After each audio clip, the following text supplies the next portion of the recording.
everyone, and welcome to my Mastering Cricut series.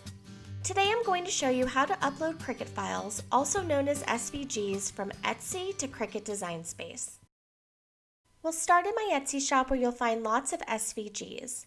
All of my files can be used for any type of project, but I've also designed the majority of them to be used as cake toppers as well. For example, the Cheers to 30 Years design. Here you'll see the design used as a cake topper in one of the listing photos. You'll also find a photo of the file that you'll actually be receiving. Once you're ready to purchase, add to your cart. And on the cart page, you can use the code YouTube to receive 50% off any SVG purchase from my shop. To purchase, I'm going to use PayPal, but you could use any method to pay.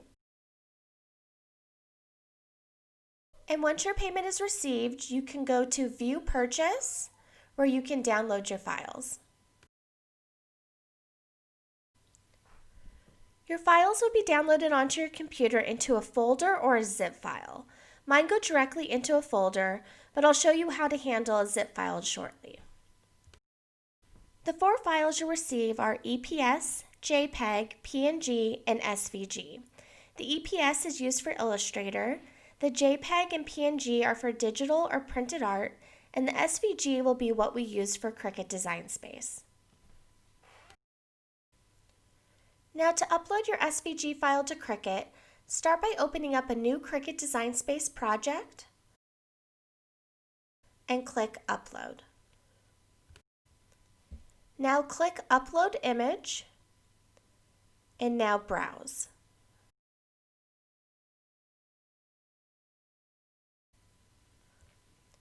Search for the file on your computer, select the SVG and click Open. Now the file will be uploaded to Cricut Design Space. Click Save, Insert into Project, and now your SVG file is ready to use. Now I'll show you what happens if your files are downloaded as a zip file from Etsy. If you follow the same steps as before by clicking Upload, Upload Image, and Browse, and try to select the zip file, you'll receive an error message. What needs to happen before uploading is you need to unzip the files. Each computer is different, but on my Mac, I can unzip a file by just double-clicking on it. Once unzipped, I'll see all 4 files, and when I return to Cricut Design Space and browse, I'll be able to find the folder and select only the SVG. Now we'll save it, insert it into our project, and it's ready to use. From here, we can cut the designs on any material as is, or we can change the color, change to a draw project.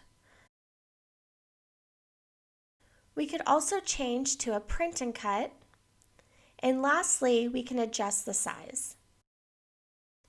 If you have any questions, please leave them in the comments. And if you have any recommendations for a future Mastering Cricut video, please leave them down below as well. Thank you so much for watching, and until next time, happy crafting.